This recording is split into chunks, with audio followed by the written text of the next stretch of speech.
Hey everybody, welcome back to day 31 of my non-alcoholic beer and gin review series.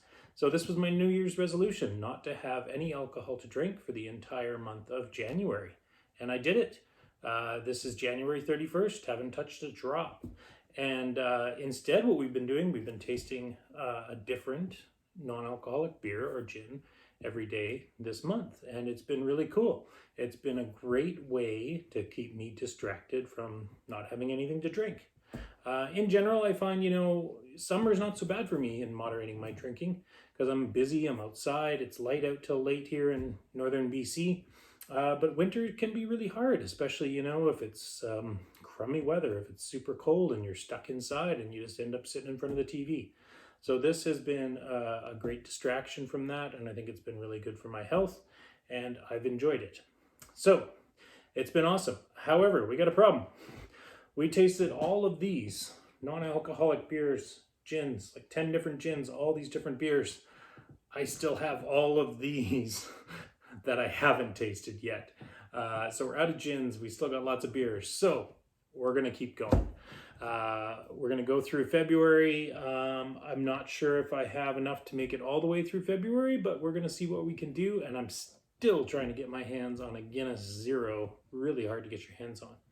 So to celebrate making day 31, we are going to do what we always do. We're going to taste another beer.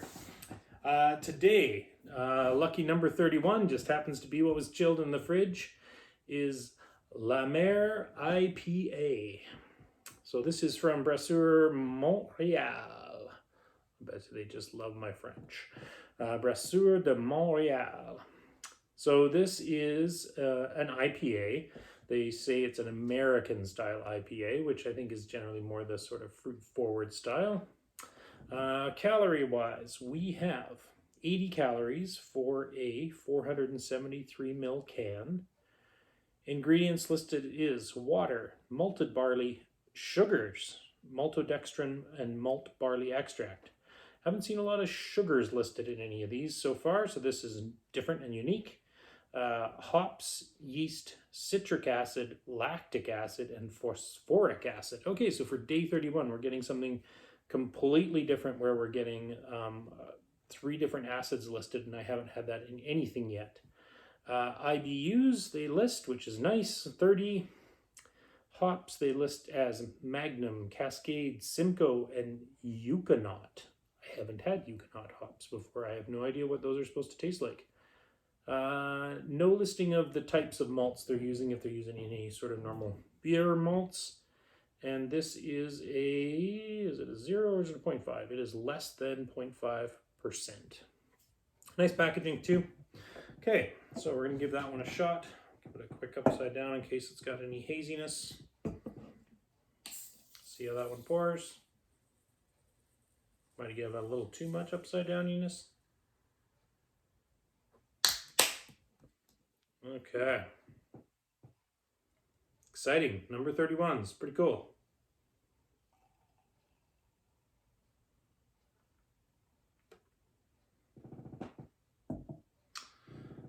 Okay, so we have kind of I'd say a medium bubble. Heads dissipating relatively quickly, but not crazy ridiculously fast. For a non-alcoholic beer, I would consider this a reasonable head. For a normal beer, I would consider it pathetic, but that's the way it goes. Non-alcoholic beers don't tend to hold a great head, but this one is doing okay. Okay, color-wise, fairly clear. Yeah, I wouldn't really call that overly hazy or anything like that. Yeah, let's try the nose on this one. So normally I pour a little bit out of this, but it's a bigger can, so we'll just nose a bit in a separate glass.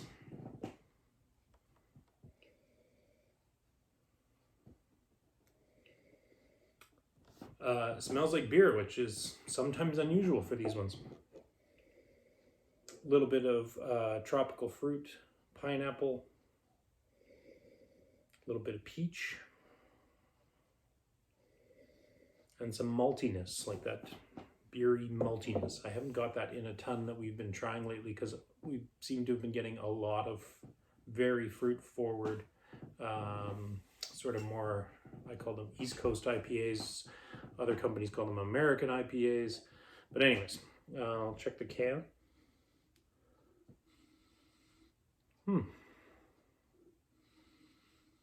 Get a little bit of hops on that, and it's kind of a different sort of funky smelling hop.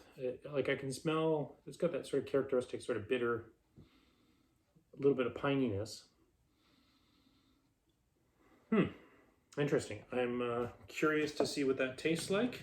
Not a bad nose, not super jumping out of the glass, overly strong, but definitely not at all unpleasant. Okay, here we are, number 31.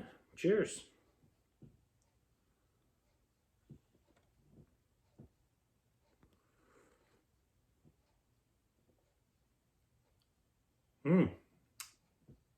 It's definitely a little bit on the sweet side for sure.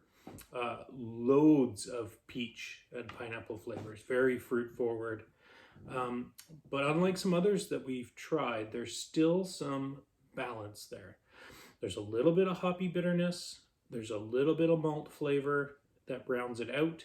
Still tastes like beer. Sometimes we've had these non-alcoholic ones that are very fruit forward, and I even give one to my daughter to try.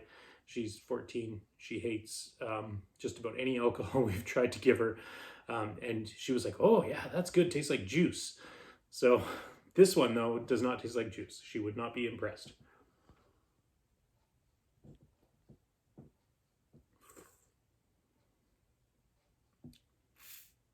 Yeah, that said though, it is sweeter than what I would consider normal for a beer.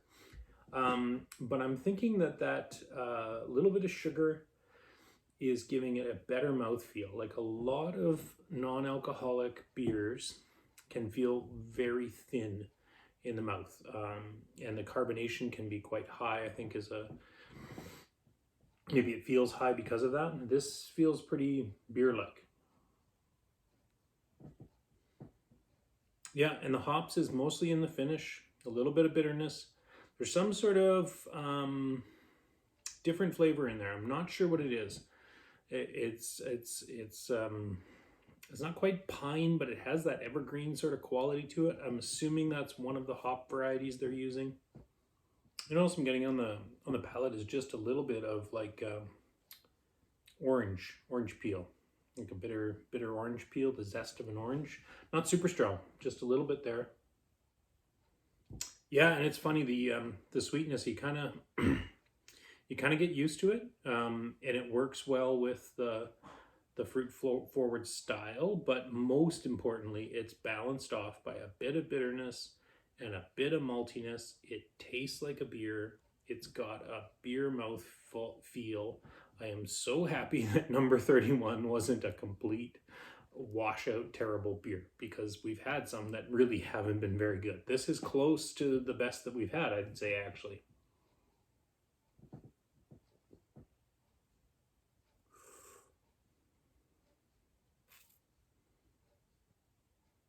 Yeah, I'm going to give that a rating of 8.8, which ties it for first place with, I believe, the Mikkeller. So far out of all of our beers. And what we're going to do, we're going to try all of these guys too. And on the last day when we run out of beers, I will post a full comparison rating, break it down by ratings per style, and then best then overall entirely. But this particular one, La Mer, I don't know what that means, I'm not French. La Mer IPA is absolutely excellent, really pleasant, would highly recommend it. I don't remember what I paid for it. I got it off of upsidedrinks.ca, which a lot of this stuff has come from. I am not sponsored by them in any way. This is my honest review of things. So yeah, if you're in Quebec, go pick one up from these guys. I'm sure it's less expensive directly. And otherwise, you can get it on upsidedrinks.ca or perhaps in your local cold beer and wine store here in BC. They carry some non-alcoholic products, or a grocery store. Anyways, that's it for our big day 31, and we will see you again tomorrow. And apparently we're just going to keep going with this until we run out of all this stuff here. So Excited to see you guys again tomorrow. Have a good night.